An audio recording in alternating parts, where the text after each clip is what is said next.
Seperti diketahui, bulan September merupakan bulan yang baik untuk bermain layangan bagi para Raryangon.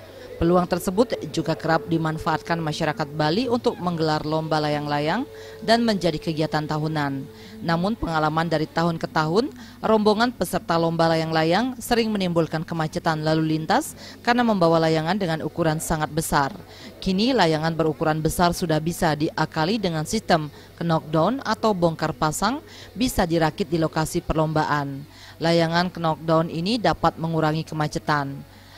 Untuk kedepannya, karena kita sudah akan semakin ramai pelaksanaan layang-layang, peserta layang-layang ini, kita berharap kepada para pelayang nantinya layang-layang yang dikirimkan lebih banyak bersifat knockdown, sehingga di jalan kita tidak mengganggu pejalan lain, pemakai jalan lainnya, sehingga layang-layang kita aman, pengguna jalan lain aman, sehingga kita makin mendapatkan tempat di hati masyarakat.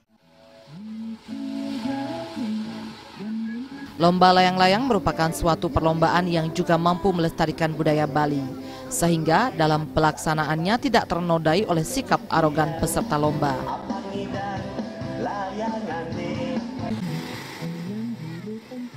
Jaya dan Yudi, Bali TV.